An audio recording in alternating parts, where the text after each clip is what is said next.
सभी को जैमसी की। आज हम पढ़ेंगे मत्ती अध्याय 22 विवाह भोज का दृष्टांत। यीशु फिर उनसे दृष्टांतों में कहने लगा, स्वर्ग का राज उस राजा के समान है जिसने अपने पुत्र का विवाह किया और उसने अपने दासों को भेजा कि निमंत्रित लोगों को विवाह के भोज में बुलाए, परंतु उन्होंने आना ना चाहा।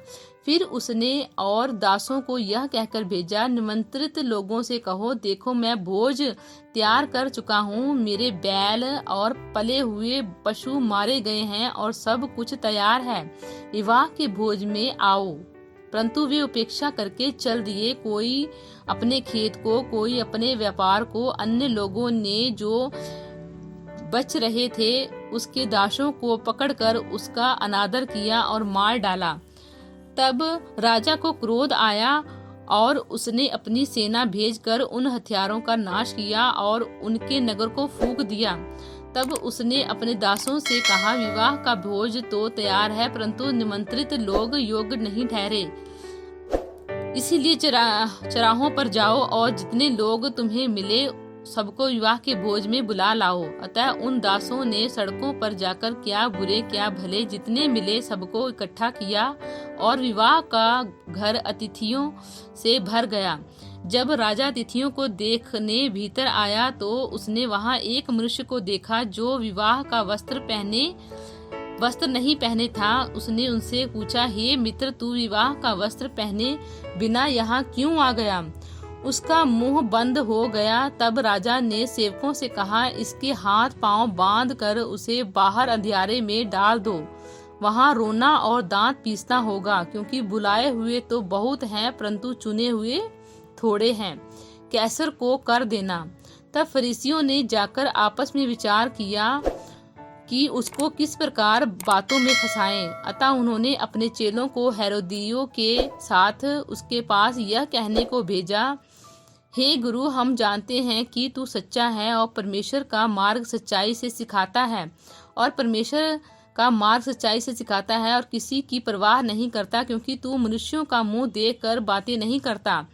इसीलिए हमें बता कि तू क्या सोचता है, कैसर को कर देना उचित है कि नहीं? यीशु ने उनकी दुष्टता जानकर कहा, हे कपटियों, मुझे क्यों परखते हो? कर का सिक्का मुझे दिखाओ। तब वे उसके पास 1 दिनार ले आए। उसने उनसे पूछा, यह शाप और नाम किसका है? उन्होंने उससे कहा, कैसर का। तब उसने उनसे कहा, जो कैसर का है वह कैसर को, और जो परमेश्वर का है वह परमेश्वर को दो। यह सुनकर उन्होंने अचंभा किया और उसे छोड़कर चले गए। पुरुषस्थान और विवाह।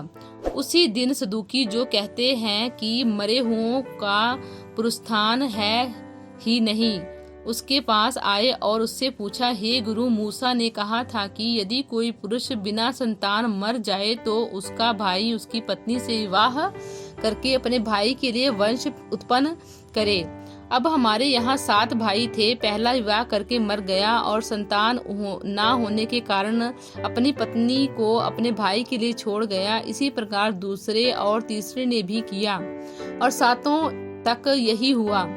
सबके बाद वह स्त्री भी मर गई। अतः जी उठने पर वह उन 7 में से किसकी पत्नी होगी, क्योंकि वह सब की पत्नी हो चुकी थी।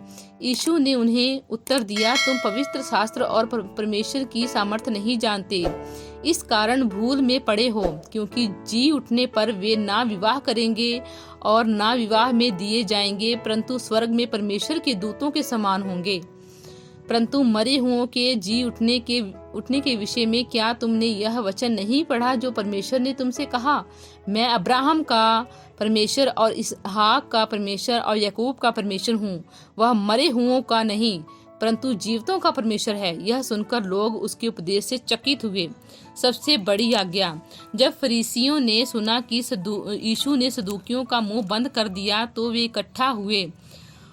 उनमें से एक व्यवस्थापक ने उसे परखने के लिए उससे पूछा, हे गुरु, व्यवस्था में कौन सी आज्ञा बड़ी है? उसने उनसे कहा, तू परमेश्वर अपने प्रभु से अपने सारे मन और अपने सारे प्राण और अपनी सारी बुद्धि के साथ प्रेम रख बड़ी और मुख्य आज्ञा तो यही है, और उसी के समान यह दूसरी भी है कि तू अपने पड़ोसी से अपने समान प्रेम रख। ये ही 2 आज्ञाएं सारी अवस्था और भविष्यताओं का आधार है। मसीह किसका पुत्र है? जब फरीसी इकट्ठे थे तो यीशु ने उनसे पूछा, मसीह के विषय में तुम क्या सोचते हो? वह किसका पुत्र है? उन्होंने उससे कहा, दाऊद का। उसने उससे पूछा, तो दाऊद आत्मा में होकर उसे प्रभु क्यों कहता है? प्रभु ने मेरे प्रभु से कहा, मेरे दाहिने बैठ जब तक कि मैं तेरे बैरियों को तेरे पांवों के नीचे न कर दूं। भला जब दाऊद उसे प्रभु कहता है तो वह उसका पुत्र कैसे ठहरा?